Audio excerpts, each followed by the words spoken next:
Hi friends, അസ്സാം വലൈക്കും. എല്ലാവർക്കും നമസ്കാരം. ഇന്ന് നല്ലൊരു കറിയുടെ റെസിപ്പിയുമായിട്ടാണ് വന്നിട്ടുള്ളത്. അപ്പോൾ വീഡിയോ എല്ലാവരും മുഴുവനായി കാണുക. ഇഷ്ടമായ ലൈക്ക് ചെയ്യാനും ഷെയർ ചെയ്യാനും കമൻറ്റ് ചെയ്യാനും മറക്കല്ലേ കേട്ടോ. മുരിങ്ങാക്കായ ചെമ്മീൻ വെച്ചിട്ടുള്ളൊരു കറിയാട്ടോ. എല്ലാവർക്കും അറിയാമായിരിക്കാം, എന്നാലും ഞാൻ ഉണ്ടാക്കുന്നതൊന്ന് കാണിച്ചു തരാം കേട്ടോ. അപ്പോൾ ചെമ്മീനൊക്കെ എടുത്ത് തൊലി കളഞ്ഞ് ഒന്ന് വൃത്തിയാക്കി കഴുകി വെക്കണം കേട്ടോ. പിന്നെ മുരിങ്ങാക്കായ എടുത്തിട്ടുണ്ട്. കറക്റ്റ് ഒരു അളവൊന്നുമില്ല കേട്ടോ, മുരിങ്ങാക്കായ്ക്കും ചെമ്മീനിക്കൊന്നും. കുറച്ച് കണ്ട് എടുത്തിട്ടുണ്ട്. ഇത് കഴുകി വൃത്തിയാക്കി വെച്ചിട്ടുണ്ട്. പിന്നെ നല്ല വലിയ ചെമ്മീനല്ല കേട്ടോ. പിന്നെ ഒരു 10 ചെറിയ ഉള്ളി അരിഞ്ഞ് വെച്ചിട്ടുണ്ട്. ഒരു 2-3 അല്ലി വെളുത്തുള്ളി അരിഞ്ഞ് വെച്ചിട്ടുണ്ട്. പിന്നെ തേങ്ങ, പച്ചമുളക്, തക്കാളി ഒക്കെ തേങ്ങ ചിരവി വെച്ചിട്ടുണ്ട് കേട്ടോ. പച്ചമുളകും തക്കാളിയൊക്കെ മുറിച്ചിട്ടെടുത്ത് ചട്ടിയിലേക്ക് വെളുത്തുള്ളി ചുവന്നുള്ളി ഇട്ടെടുത്ത് പിന്നെ ചെമ്മീനും ഒക്കെ ഇട്ട് കൊടുത്തിട്ടുണ്ട്. പിന്നെ ഉപ്പും ഇട്ട് കൊടുത്തിട്ടുണ്ട്. ഇനി ഇതിലേക്ക് പൊടികൾ ഇട്ട് കൊടുക്കാം കേട്ടോ.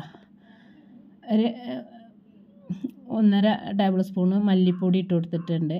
അതുപോലെ മുളക് പൊടി, മഞ്ഞൾപ്പൊടി ഒരു 3/4 ടീസ്പൂണ് അതിട്ട് കൊടുത്തിട്ടുണ്ട്. മുളക് പൊടി പിന്നെ എരിവിനനുസരിച്ചൊക്കെ എടുക്കുക കേട്ടോ. പച്ചമുളക് കൊടുത്തിട്ടുണ്ട്. പച്ചമുളക് നല്ല എരിവില്ല. അപ്പോൾ ഞാനിതാ നല്ല ഒരു ടീസ്പൂണ് പിന്നെ കുറച്ചും കൂടി ഇട്ട് കൊടുത്തിട്ടാ. 1 ടേബിൾ സ്പൂണൊക്കെ ഇട്ട് കൊടുത്തിട്ടുണ്ട്. എന്നിട്ട് ഞാൻ കൈയായിട്ട് നന്നായി ഒന്നുകൊണ്ട് കുഴച്ചെടുത്തിട്ടുണ്ട് കേട്ടോ. മസാലയും തക്കാളിയും ഉള്ളിയും ചെമ്മീനും എല്ലാതും കൂടി നല്ല ഒന്ന് കൈയായിട്ട് കുഴച്ചെടുത്തിട്ട് ഇനി ഇതിലേക്ക് നമുക്ക് വെള്ളം ഒഴിച്ച് കൊടുക്കാം കേട്ടോ. നമുക്കിതൊന്ന് വേവിച്ചെടുക്കണമല്ലോ. പിന്നെ ഇതിലേക്ക് പാകത്തിന് കുറച്ചും കൂടി വെള്ളം ഒഴിച്ചെടുക്കുന്നുണ്ട് കേട്ടോ. എന്നിട്ട് ഇനി ഇതിലേക്ക് ഞാൻ മുരിങ്ങാക്കായ കഴുകി വെച്ചിരുന്ന് അതും ഇട്ട് കൊടുക്കട്ടെ. പിന്നെ നല്ല ഇളയ മുരിങ്ങാക്കായാണ് കേട്ടോ. നല്ല വേവുള്ള മൂത്തതൊന്നുമല്ല. വേഗം വേവും, ചെമ്മീൻ്റെ കൂടെ തന്നെ വേവും. പിന്നെ അത് മാങ്ങ കേട്ടോ, അതും ഇട്ട് കൊടുത്തിട്ടുണ്ട്. ഒരു തക്കാളി, പിന്നെ മാങ്ങയാണ് കാര്യമായിട്ട് പുളിക്കിട്ട് കൊടുത്തിരിക്കണം. ഒരു തക്കാളി ഇട്ട് കൊടുത്തിട്ടുള്ളൂ. പിന്നെ തേങ്ങ, അതിൽ 1 കപ്പ് തേങ്ങ ഉണ്ട്. കുറച്ച് മഞ്ഞൾപ്പൊടി ഇട്ടിട്ട് അതൊന്ന് അരച്ചെടുക്കും വേണം. അതാ വേവിക്കാൻ വേണ്ടി അടുപ്പത്ത് വെച്ചിട്ടുണ്ട് കേട്ടോ. വിറകടുപ്പിൽ തന്നെയാണ് വെച്ചിട്ടുള്ളത്. ഇന്ന് മൂടിയിട്ടുണ്ട് കേട്ടോ. അപ്പോൾ ഞാൻ ആ മൂടി ഒന്ന് മാറ്റിയിട്ട് അടുപ്പത്താകുമ്പോൾ അതിൻ്റെ പുറത്തേക്ക് കരി പിടിക്കും വിചാരിച്ചിട്ട്. അപ്പോൾ അങ്ങനെ അതൊക്കെ വെന്ത് വന്നിട്ടുണ്ട് കേട്ടോ. ചെമ്മീനും മുരിങ്ങാക്കായയും ഒക്കെ വെന്ത് വന്നിട്ടുണ്ട്. ഇനി നമുക്ക് അരച്ച് വെച്ച് തേങ്ങ ഒഴിച്ച് കൊടുക്കാം. ഒഴിച്ച് എന്നിട്ട് ഒന്ന് ഇളക്കി യോജിപ്പിച്ച് എന്നിട്ട് കുറച്ചും കൂടി വെള്ളം വെച്ചിട്ട് ഒന്നും കൂടിയൊക്കെ കൊണ്ട് പാകത്തിനുള്ള കട്ടിയാക്കി എടുക്കട്ടെ. പിന്നെ ഇതൊന്നും കട്ടി കൂടും.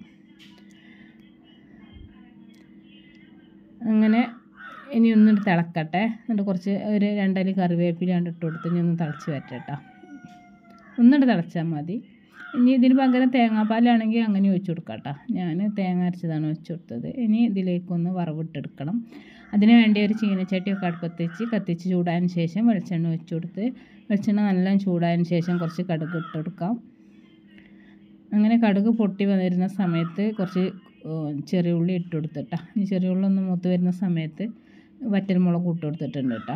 ഇനി എരിവ് കുറവാണെന്ന് തോന്നണമെങ്കിൽ വേണമെങ്കിൽ ഇപ്പോൾ ഇച്ചിരി മുളക് പൊടിയൊക്കെ ഇട്ട് കൊടുക്കാം കേട്ടോ. എന്നിട്ട് തീ ഓഫാക്കിയതിന് ശേഷം ഇച്ചിരി ഇട്ട് കൊടുത്തങ്ങാണ്ട് നമുക്ക് ഒഴിച്ച് കൊടുത്താൽ മതി. കുറച്ച് കറിവേപ്പില ഇട്ട് കൊടുത്ത് അപ്പം ഇനി ഇത് നമുക്ക് കറിയിലേക്ക് ഒഴിച്ച് കൊടുക്കാം കേട്ടോ. കറി പിന്നെ അങ്ങനെ നമുക്കൊന്നും കണ്ട് ചൂടാറി വരുമ്പോൾ അത് കട്ടിയിൽ വരും കേട്ടോ. പാകത്തിന് നമുക്ക് ഒഴിച്ച് ചോറുക്കുള്ള കറിയാണ് കേട്ടോ അത്. അപ്പോൾ അത് കാരണമാണ് മാങ്ങൊക്കെ ചോറുക്കൊക്കെ പറ്റി അപ്പത്തൊക്കെ കൂട്ടുകയൊക്കെ ചെയ്യാം. അപ്പോൾ അങ്ങനെ കറിയൊക്കെ ഇവിടെ റെഡിയായി. അങ്ങനെ ചോറിനാട്ട് കേട്ടോ.